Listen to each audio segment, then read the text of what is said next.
My problems in relationship are these: conversation, keeping it going, being a nice guy to the point of friendship, low self-esteem.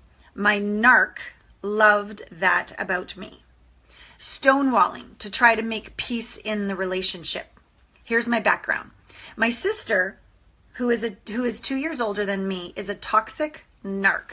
So I'm thinking like narcissist, for those that don't know what that means. My therapist thinks this is why I like strong women. But when they criticize me, I turn into a marshmallow trying to keep the peace in a relationship. What I want to accomplish is to establish my boundaries and defend them without malice. Just a little aside, anytime you defend something, that guarantees malice. We're going to make another choice rather than defend, okay? Kind of like a shield begets an attack. Okay. To realize when my partner is never wrong and to have the courage to address this issue. Thanks for your encouragement. You are welcome. Your concern and your guidance. You are welcome.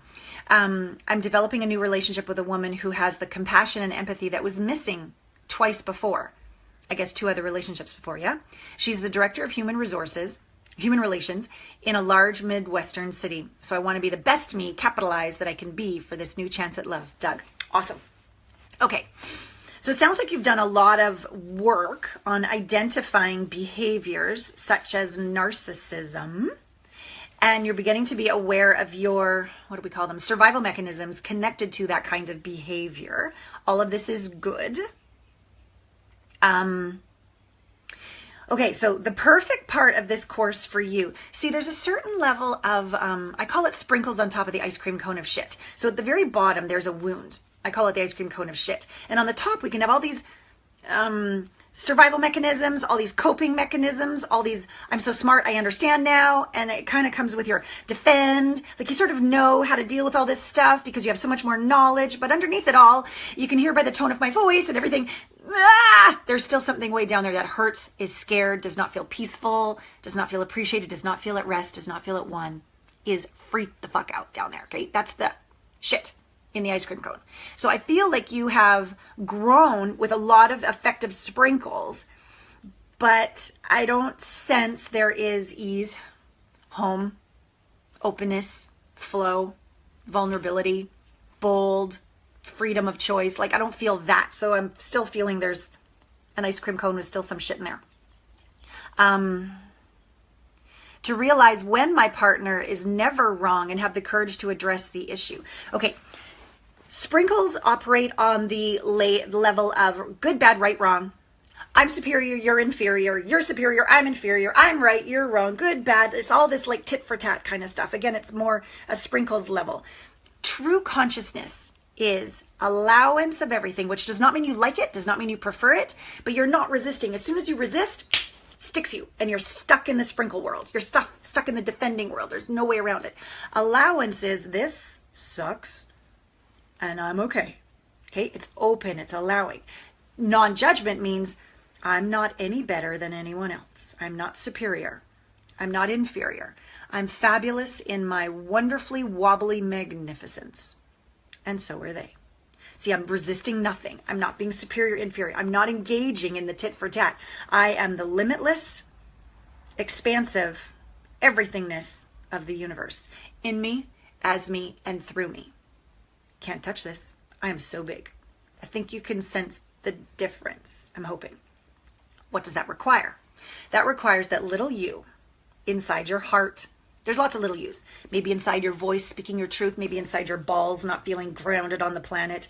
Maybe inside your power center, not feeling, you always having to have power over to try to defend or to make something happen because so much is coming at you. Like, it's not just potency, choice, a glance.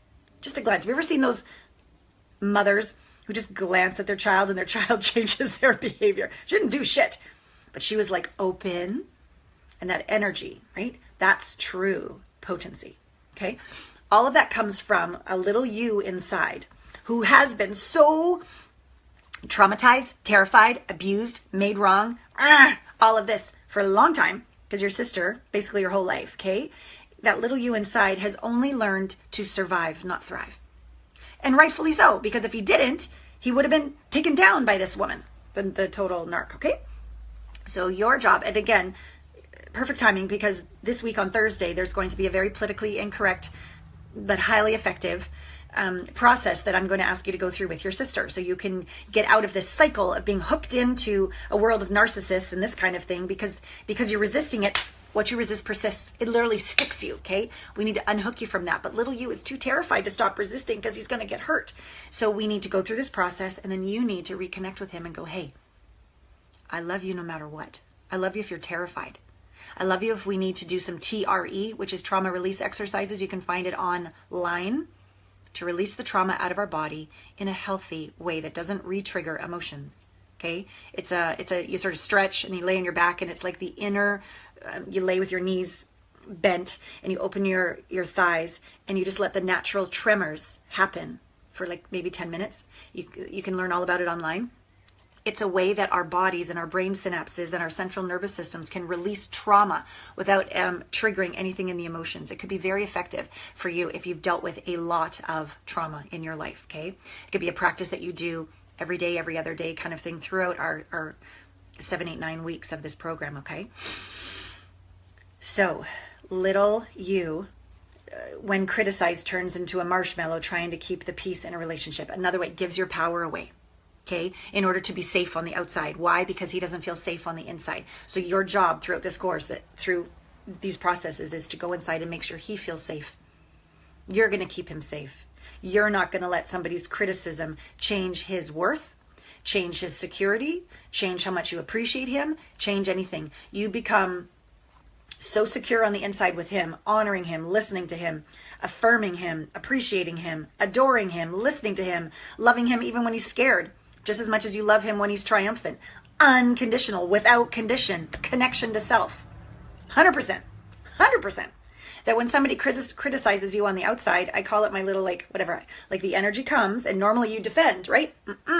This time, the energy of criticism comes and you go, why-ya, why-ya. You're at choice. You can allow whatever to come. Oh, so you think I'm a stupid bitch? Fine. Why-ya. Oh, you think I'm a loser?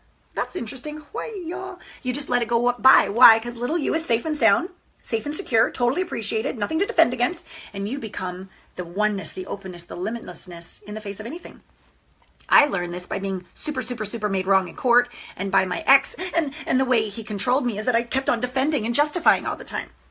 Because little you inside of me didn't feel like she was good enough. So instead of putting my attention out there, I had to turn it inward and let her know that, hey, even if blah, blah, blah, you're enough. Even if this, that, and the other happens, you're enough.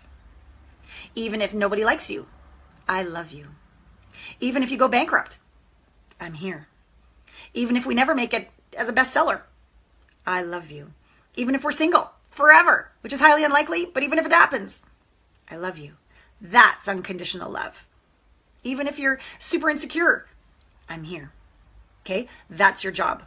Doug, who I adore, which will give you the best you, because the best you is an unconditionally loving man who doesn't judge, who's totally open and confident. But remember how I was talking with Megan about what confidence really is. It's not in control, trying to be perfect.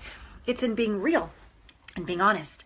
And that's actually very sexy, very attractive, and very safe. A woman is going to want to be safe with you. That if she gets vulnerable, you're not going to judge her because you judge yourself. You're not going to defend and do all that because you don't do that with yourself anymore. And then at some point, and this is going to sound wacko, at some point you're going to thank your sister for being the greatest spiritual teacher of your life that has turned you into a noble badass.